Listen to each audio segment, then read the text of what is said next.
से आप सब, और आई होप कि आप सब ठीक होंगे। देखो, आज है संडे है ना, और आज हम करने वाले हैं मार्च करंट अफेयर है ना 2025 का। इससे पहले हम जनवरी और फरवरी का ऑलरेडी कर चुके हैं, ठीक है। अब आया है हमारा मार्च, तो हम करेंगे मार्च करंट अफेयर, ठीक है।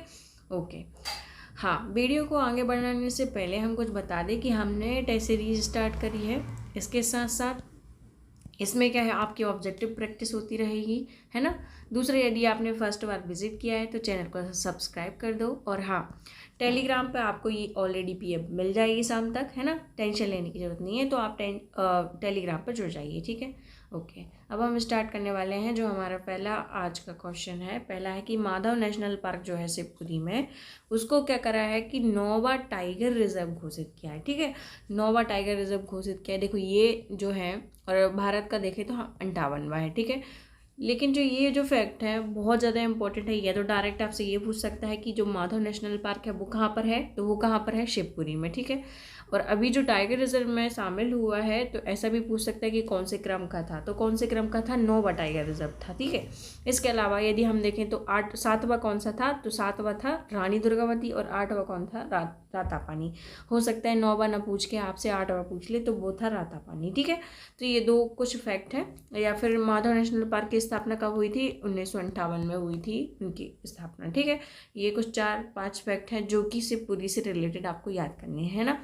और उसके अलावा शिवपुरी में क्या इंपॉर्टेंट है वो हम देख लेंगे, है ना। प्रदेश की पहली महिला अकादमी भी कहाँ स्थापित की जा रही है, शिवपुरी में ही स्थापित की जा रही है, तो आपको ये भी नोट डाउन करना है। देखो, महिलाओं से रिलेटेड या फिर प्रदेश में जो पहली बार हो रहा है ना, कि ये पहली बार इसको स्थापित किया गया है, पहला है ये, देश का पहला है ये, तो उसको बहुत ज़्यादा ध्यान से देना है ना। उसको ध्यान में रखना है कि ये क्या पहला है ना। जब ऐसी कोई चीज़ें रहती है ना कि पहले हैं हम इस नंबर में, तो बहुत इंपॉर्टेंट रहता है वो फैक्ट, है ना, क्वेश्चन के उसमें। अब देखो, जैसे सबरी माता मंदिर जो है, देखो हम पढ़ते तो बहुत ज़्यादा मंदिर से हैं, है ना, कि जो स्थल जो है हमारे महत्वपूर्ण, हम उसके बारे में पढ़ते हैं। लेकिन कोई ना कोई मंदिर एक ऐसा आ जाता है जिसके बारे में हमने कभी पढ़ा नहीं होता, तो वो कहाँ से क्वेश्चन आते हैं, इस प्रकार से क्वेश्चन आते हैं, है ना। जैसे हम आगे और भी पढ़ेंगे मंदिर, जैसे हमने 1 फरवरी में श्रृंगेश्वर धाम का पढ़ा था कि उसका जो है हम जो लोक विरासत है उसको और अच्छे से रिनोवेट कराएंगे, है ना। श्रृंगेश्वर धाम किसके नदी के मध्य है, माही और मधुकन्या नदी के मध्य है, हमने पढ़ा था ये, है ना। और कहाँ पर है, आप झाबुआ में है। अब आपको ये क्वेश्चन भी बन सकता है कि श्रृंगेश्वर धाम कहाँ पर है ना। और हमें समझ में नहीं आता कि हमने इतने सारे मंदिर पढ़े हैं लेकिन ये मंदिर कहाँ है, ठीक है। तो ये करंट का पार्ट रहता है कभी कभी, जो डायरेक्ट आपसे पूछ लेते हैं इस प्रकार से, ठीक है। ओके, सबरी माता मंदिर कहाँ पर है, हमने देख लिया, शिवपुरी में। और प्रदेश की पहली जो महिला अकादमी स्थापित हुई है वो कहाँ पर, शिवपुरी में ही, ठीक है। अब देखो, दूसरा क्वेश्चन हमारा क्या है, लिखा हुआ है कि यूनेस्को ने प्रदेश की 4 ऐतिहासिक धरोहरों को सीरियल नॉमिनेशन के तहत टेंटेटिव लिस्ट क्या कहलाती है एक्चुअल में, ये होती है अस्थायी लिस्ट, ठीक है। अस्थायी लिस्ट मतलब क्या है, मतलब कि इसको पहले अभी अस्थायी लिस्ट में शामिल किया जाएगा, और इसके बाद धीरे धीरे इसको जो है हेरिटेज लिस्ट में शामिल कर दिया जाएगा। जैसे हमारे मध्य प्रदेश में जो हेरिटेज लिस्ट है कितनी है, यूनेस्को की हेरिटेज लिस्ट में 3 है अभी, है ना। जैसे हमने ट्रैक बनाई थी खांसी भी, मतलब कि खजुराहो, है ना, फिर सांची, फिर भीमबेटका, अभी 3 है। लेकिन जो अस्थायी सूची है वो भी परमानेंट में कन्वर्ट हो जाएगी। अभी अस्थायी सूची में कितने स्थल शामिल है, 18 शामिल हैं, ठीक है। अब अभी जो शामिल किए गए हैं वो कौन कौन से हैं ये देख लेते हैं। ये 18 इन चारों को इंक्लूड करके गिने गए हैं, ठीक है। पहला है हमारा सम्राट अशोक का शिलालेख। अब आप सोचेंगे कि सम्राट अशोक से रिलेटेड तो कहाँ कहाँ पर है, जैसे रूपनाथ अभिलेख भी है ना, रीवा में, फिर गुजरा अभिलेख भी है दतिया में, है ना, पानगुराड़ी सीहोर में भी है, फिर इसके बाद सांची में तो है ही है पूरा मौर्य साम्राज्य। तो क्या सारे के सारे शिलालेख सम्मिलित किए जाएंगे, मे बी हाँ, है ना। अभी हमें सिर्फ ये बोला गया है कि सम्राट अशोक के शिलालेख, तो उसमें सारे कवर किए जाएंगे, इसका मतलब है सभी को लेंगे, है ना। फिर दूसरा क्या है, 64 योगिनी मंदिर। हमें पता है कल्चरल वंश जब हम पढ़ते हैं तो उससे संबंधित युवराज जो देव हैं, युवराज देव के बारे में हमने काफ़ी बार पढ़ लिया, है ना। तो युवराज देव जो हैं या फिर वो राजा हैं, उनके द्वारा 64 योगिनी मंदिर या कल्चुरी वंश के शासकों द्वारा 64 योगिनी मंदिर का निर्माण किया गया था। अब कहाँ किया गया था, जबलपुर में, ठीक है। ओके, थर्ड कौन सा, गुप्तकालीन मंदिर, है ना, गुप्तकालीन मंदिर। जैसे हम बाघ की गुफा भी पढ़ते हैं, वो भी बाघ कौन सी काल की है, गुप्त काल की। लेकिन उसमें बोला है कि मंदिर, तो हम कौन कौन से मंदिरों को लेंगे, नशना कोठार मंदिर हो गया, ठीक है, भूमरा का शिव मंदिर हो गया। नशना कोठार का मंदिर कहाँ है, पन्ना में। भूमरा का शिव मंदिर कहाँ है, सतना में। तो ये जो है इन्हीं मंदिरों के बारे में चर्चा हो रही है, ठीक है, हमारे जो मध्य प्रदेश में सम्मिलित हैं। अब बुंदेला शासकों के महल हमने देखा है, छतरपुर, निवाड़ी जैसे जिलों में जितने भी सारे, जैसे राम राजा मंदिर हो गया, है ना।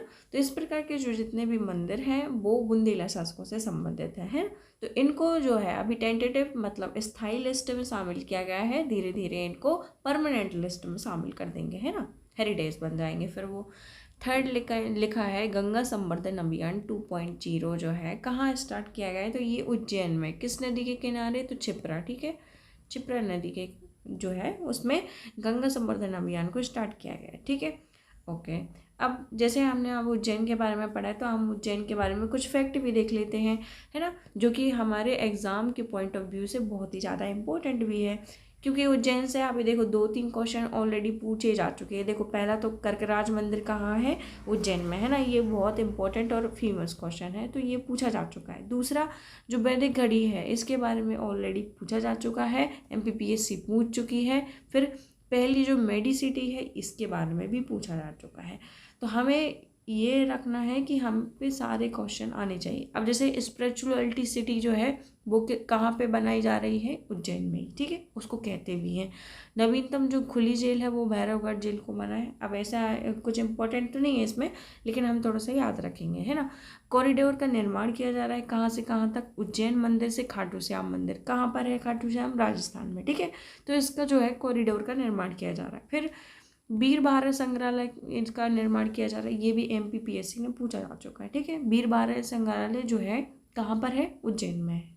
फिर पहली मेडिसिटी हमने पढ़ लिया है, वैदिक घड़ी, है ना, जिसका क्या नाम है, विक्रमादित्य। हमें पता है विक्रमादित्य द्वितीय के बारे में हम बहुत पढ़ते हैं, यहाँ पे गर्दबिल्ल वंश भी रहा है, तो विक्रमादित्य उसका नाम दिया है वैदिक घड़ी का।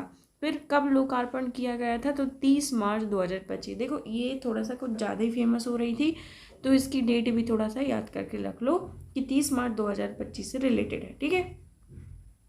इसके बाद नीलकंठ वन परिषद जो है देश के पहले प्रसादम यहाँ पर बनाया गया था, नीलकंठ वन परिषद, ठीक है। फिर कर्कराज मंदिर के बारे में हमने पढ़ ही लिया। फोर्थ क्वेश्चन हम देखेंगे, देश का पहला PPP green waste processing plant. PPP मतलब कि PPP की मतलब क्या होता है, प्राइवेट पब्लिक प्राइवेट पार्टनरशिप, मतलब कि सार्वजनिक भी रहेगी और प्राइवेट जो कंपनीज हैं उनको भी लिया जाएगा, दोनों का टाई अप होगा उनकी पार्टनरशिप से। यहाँ पर ग्रीन वेस्ट प्रोसेसिंग प्लांट स्थापित किया गया है, कहाँ पर, इंदौर में, ठीक है। हाँ, अब इससे रिलेटेड हम इंदौर से रिलेटेड कुछ और फैक्ट देखेंगे। जैसे AI पार्क जो था, पहला AI पार्क कहाँ पर स्थापित किया गया है, इंदौर में ही। फिर पहला जो ग्रीन फील्ड डेटा सेंटर है वो भी कहाँ पर, इंदौर में ही। हाईटेक मिल्क पाउडर प्लांट भी हमारे इंदौर में स्थापित किया गया है। देश की पहली मेट्रो ट्रेन सिटी का जो दर्जा है, कौन सी सिटी है, ये इंदौर ही है। फिर पहला जो बोन बैंक है ना, वो इंदौर के मेडिकल कॉलेज में स्थापित किया गया है। एशिया का सबसे बड़ा बायो CNG प्लांट कहाँ पर स्थापित किया गया है, वो भी उज्जैन में ही, उज्जैन बार बार नाम आ रहा है ना, इंदौर में ही। CNG प्लांट के बारे में हमने काफ़ी बार पढ़ा भी है, तो इम्पोर्टेंट भी है ये फैक्ट है, ठीक है। फिनटेक सिटी के इसको दर्जा दिया गया है, पहली तो मुंबई है, दूसरा ये है ना। और पहला स्टार्टअप पार्क, ये क्वेश्चन पूछा जा चुका है, MPPSC ने पूछ लिया है। तो पहला जो स्टार्टअप पार्क है वो भी कहाँ पर है, इंदौर में, है ना। बार बार उज्जैन का नाम आ रहा है। हाँ, अब देखो जैसे मैं मंदिर की बात कर रही थी ना आपसे, अब ये देखो दूसरा मंदिर आ गया, तिल भांडेरेश्वर महादेव मंदिर।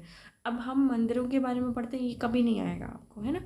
तो जो तिल भांडेरेश्वर महादेव मंदिर है वो कहाँ पर है, उज्जैन में। इसको धार्मिक लोक के रूप में विकसित किया जा रहा है, इसकी घोषणा की गई है ना। तो ये काफ़ी इम्पोर्टेंट हो जाता है, कहाँ पर है, उज्जैन में, है ना। जलवायु मिशन लॉन्च किया गया था कहाँ पर, इंदौर में। कुछ जो ऐसे मिशन रहते हैं आगे चल के हम और भी पढ़ेंगे इसमें हैं, तो वो जो है थोड़े से नोट डाउन कर लो। डायरेक्ट क्वेश्चन जाता है कि कॉन्क्लेव कहाँ हुआ था, ये वाला सम्मेलन कहाँ हुआ था, ठीक है। तो ये थोड़ा सा याद करना है आपको। पौराणिक फिल्मों का अंतर्राष्ट्रीय फिल्म महोत्सव 2025 कहाँ आयोजित किया गया था? उज्जैन में ही किया गया था, है ना, क्योंकि पौराणिक फिल्मों से संबंधित है। ठीक है, इस तरीके से थोड़ा सा रिलेट कर लो। हाँ, एक मिशन है केंद्रीय लेवल पे कि 100 दिवसीय टीबी मुक्त भारत अभियान जो था उसमें सर्वश्रेष्ठ प्रदर्शन किस राज्य ने किया है? तो ये हमारे मध्य प्रदेश राज्य ने किया है। और हाँ, ये भी थोड़ा सा याद रखो कि टीबी जो उन्मूलन का लक्ष्य था भारत द्वारा कब रखा गया था? 2025 तक, मतलब इसी जो वर्ष है टीबी को हम खत्म कर देंगे। ठीक है, टीबी मुक्त हो जाएंगे। ओके, अब हम नेक्स्ट क्वेश्चन क्या देखेंगे? 9th क्वेश्चन क्या है? 18वीं मतलब 18वीं जो अखिल भारतीय पुलिस निशानेबाज चैंपियनशिप है उसका आयोजन कहाँ पर कराया गया था? इंदौर में। ठीक है, ये थोड़ा सा इंपॉर्टेंट है ना, पॉइंट ऑफ व्यू से ये थोड़ा सा इंपॉर्टेंट है। पूछा जा सकता है कि 18वीं जो अखिल भारतीय पुलिस निशानेबाजी चैंपियनशिप हुई थी वो कहाँ पर हुई थी, है ना, तो वो इम्पोर्टेंट हो जाता है, उसको याद रखना है। चलो हम नेक्स्ट क्वेश्चन देखेंगे, क्या है वो कि नई दिल्ली में आयोजित जो खेलो इंडिया पैरा गेम्स 2025। देखो, एक फैक्ट तो यही मिल गया कि ऐसा क्वेश्चन आ सकता है ना कि भारत के लेवल पे जब हम करंट अफेयर पढ़ेंगे कि खेलो इंडिया जो पैरा गेम्स 2025 है वो कहाँ पर आयोजित किए गए थे? दिल्ली में, है ना। तो अब मध्य प्रदेश का उसमें कौन सा स्थान है? तो 12वां स्थान है, जिसमें से 3 स्वर्ण पदक थे, 5 रजत पदक थे और 3 कांस्य थे। ठीक है, थोड़ा सा ये याद रख के चलना है क्योंकि पूछा जा सकता है ना। अब देखेंगे कि प्रदेश का पहला जो प्रिंटेड सर्किट बोर्ड जो है क्लस्टर स्थापित किया जा रहा है। देखो, पहला, मैंने आपसे पहले भी बोला है कि जो पहला हो ना उसको थोड़ा सा नोट डाउन करना है ना। इसमें क्या लिखा है? पहला प्रिंटेड सर्किट बोर्ड जो है क्लस्टर वो कहाँ पर आयोजित किया जा रहा है? ग्वालियर में, है ना।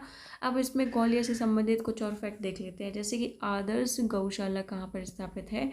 हमारे ग्वालियर में। ये क्वेश्चन बहुत ज़्यादा इंपॉर्टेंट है, मोस्ट इंपॉर्टेंट इसको लगाना है कि आदर्श गौशाला कहाँ पर निर्मित किया जा रही? ग्वालियर में। फिर लॉजिकल पार्क भी ग्वालियर में अवस्थित है। पहला ड्रोन स्कूल जो है बहुत ज़्यादा इंपॉर्टेंट है क्योंकि जब ये स्थापित किया गया था ग्वालियर में तो काफ़ी ज़्यादा फेमस हुआ था। ठीक है, यूनेस्को क्रिएटिव सिटी के इसको दर्जा भी दिया गया है ना, हमें पता है। अब जैसे ये वाला हुआ कि 42वीं नेशनल सीनियर रोइंग चैम्पियनशिप 2025 का शुभारंभ कहाँ पर हुआ? तो भोपाल में। बहुत सारे स्थान हैं जहाँ पर मतलब बहुत सारे आयोजन हैं, जिसका आंसर हो सकता है कि अधिकतर भोपाल रहता है, बट कभी कभी इंदौर उज्जैन भी रहते हैं, तो उसको ध्यान में रख कर चलना है हमें, है ना। जो जो कॉमन है वो सब तो छोड़ दो, बाकी जो थोड़ा सा यूनिक है उसको थोड़ा सा याद रखो। अब जैसे बिटलैंड सिटी किसको दर्जा दिया है? भोपाल और इंदौर को, है ना, उसी से रिलेटेड हम फैक्ट याद कर लेते हैं। यहीं पे विक्टिम फ्रेंडली महिला थाना है जिसको ISO सर्टिफाइड दिया गया है, कहाँ है? ये भी भोपाल में। वर्ल्ड रोज कन्वर्सेशन कहाँ होने वाली है? कन्वेंशन 2028 में कहाँ होने वाली है? भोपाल में। श्री राम संग्रहालय कहाँ पर है? भोपाल में। ग्लोबल स्किल पार्क जिसका अन्य नाम क्या था? संत शिरोमणि रविदास जी। ठीक है, तो ये जो पार्क है वो भी कहाँ है? भोपाल में। पहला क्रोकोडाइल रिसर्च सेंटर भी कहाँ पर है?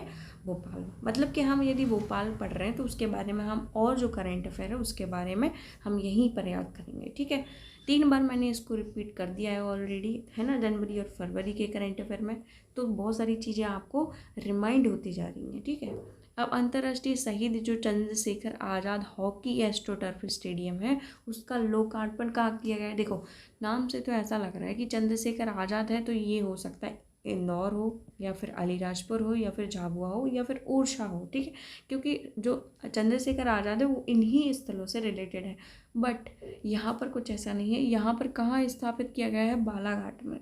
ये थोड़ा सा ध्यान में देकर चलना है ना, कहाँ पर है? बालाघाट में। पर पहला एथेनॉल जो प्लांट है वो भी बालाघाट में है। और हाँ, ये जो डॉक्टर केशव हेडगेबार जो स्मृति है उसमें इनके स्मृति के रूप में सूरवीर जो संग्रहालय है वो कहाँ पर स्थापित किया गया है? ये भी बालाघाट में ही स्थापित किया गया है। ये थोड़ा सा जो फैक्ट है बालाघाट के अगेंस्ट हमें थोड़ा सा याद रखें। ठीक है, जनजातीय देवलोक, अब देव लगा है तो फिर क्या हो जाएगा?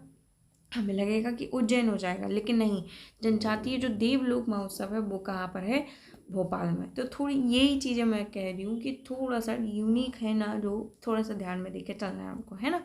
फिर क्या लिखा है कि केंद्रीय लेवल पे जो पंचायती राज मंत्रालय द्वारा सशक्त पंचायती नेत्री पुरस्कार, देखो केंद्र द्वारा मिला है तो उसको थोड़ा सा ध्यान में रखना है ना। किसको मिला है? श्रीमती अर्चना सिंह को। अर्चना सिंह कहाँ से संबंधित रखती हैं? सिंगरौली से। ठीक है, अब क्या लिखा है कि इंदौर जिले की ग्राम पंचायत जो प्रदेश की पहली जीरो बेस्ड आत्मनिर्भर पंचायत बनेगी। कितना इम्पोर्टेंट, मोस्ट इम्पोर्टेंट है ये, है ना। कहाँ पे बनेगी? मांगलिया ग्राम पंचायत। ये कहाँ पर है? इंदौर में, ठीक है, इंदौर की है ये, बहुत इम्पोर्टेंट है। प्रदेश का पहला महिला स्वास्थ्य केंद्र भी कहाँ पर खोला जा रहा है? भोपाल में ही खोला जा रहा है। ओके, अब देखो ये एक योजना आई है न्यू वाली, है ना। करंट अफेयर करने का यही फ़ायदा है कि योजनाएं जो है हम बाद में न पढ़ के यहीं पे पढ़ते जा रहे हैं। अब जैसे मुख्यमंत्री ई रिक्शा योजना है, अब ई रिक्शा से क्या समझ में आ रहा है? कुल मिला के प्रदूषण को कम करने, है ना, प्रदूषण को कम करने का एक तरीका है ई रिक्शा जो है इलेक्ट्रिक के थ्रू चलेगा, इसमें पेट्रोल डीजल नहीं रहेगा, तो उसके लिए हम जो है प्रदूषण कम होगा, है ना। उसी उद्देश्य से ये योजना जो है लाई गई है। अब कब लाई गई है? तो 3 मार्च 2025 को लाई गई है। इसकी डेट भी बहुत अच्छे से याद रखनी है। दूसरी, इसमें किस किस एज ग्रुप को लिया गया है? पहली बात तो वो 18 से 55 के बीच हो, है ना, ऑलरेडी मतलब रिक्शा चला रहे हों। सेकंड, उनके पास लाइसेंस हो, उनको ई रिक्शा लेने के लिए 4 लाख का ऋण दिया जाता है, ठीक है। फिर योजना क्रियान्वयन कब तक रहेगी? ये 2027-28 तक ये क्रियान्वयन रहेगी, ठीक है। ओके, हाँ, डेट एज वगैरह भी याद रखनी है ना। देश की पहली जो आदर्श मंडी है वो कहाँ पर है? चौथ राम मंडी, इंदौर। अब ये डायरेक्ट पूछा जा सकता है क्योंकि ये प्रदेश के लेवल नहीं है बल्कि देश के लेवल पे प्रथम है। फिर इंद्राणी उत्सव कहाँ पर मनाया गया है? भोपाल में। ये कुछ जो उत्सव है थोड़े से ध्यान में रख के चलना है, ठीक है। अब मध्य प्रदेश टूरिज्म में महिलाओं द्वारा संचालित पहला होटल MPT अमलतास कहाँ पर है स्थापित किया गया है? पचमढ़ी। पचमढ़ी मतलब ये होशंगाबाद, होशंगाबाद मतलब नर्मदापुरम, ठीक है। ओके, और मॉडल सिल्क टूरिज्म स्पोर्ट भी कहीं कहाँ पर है? होशंगाबाद में ही है। हाँ, अब ये काफ़ी इंपॉर्टेंट क्वेश्चन हो जाता है कि जो जहानगंज वन्य जीव अभ्यारण्य है वो जो है उसको स्थापित करने की घोषणा कहाँ पर की गई है? श्योपुर में, है ना। तो ये नया क्वेश्चन आ सकता है ना। हमें हो सकता है कि हमारी अभी बुक्स में ना हो, है ना, अपडेट ना हो, तो ये आ सकता है। पहला कन्वेंशन रिजर्व स्थापित कहाँ पर हुआ है? बैतूल में, है ना। कंजर्वेशन जो रिजर्व है वो कहाँ पर स्थापित हुआ है? बैतूल में। फिर राष्ट्रीय जो वैज्ञानिक सम्मेलन एवं विकास उत्सव है, विज्ञान उत्सव, देखो हमें ऐसा लग रहा है कि इस नाम से, जैसे हमने जनजातीय देवलोक देखा था उस नाम से लग रहा था कि उज्जैन में होगा। अब यहाँ पर लिखा है कि वैज्ञानिक सम्मेलन एवं विज्ञान उत्सव, हमें लग रहा है कि भोपाल होगा, बट नहीं, ये उज्जैन है, ठीक है। तो ये कुछ मार्च से रिलेटेड करंट अफेयर थे जो हमने कंप्लीट करा दिए हैं। आई होप कि आपको पसंद भी आया होगा लेक्चर। फिर मिलते हैं किसी नए लेक्चर के साथ, तब तक के लिए धन्यवाद।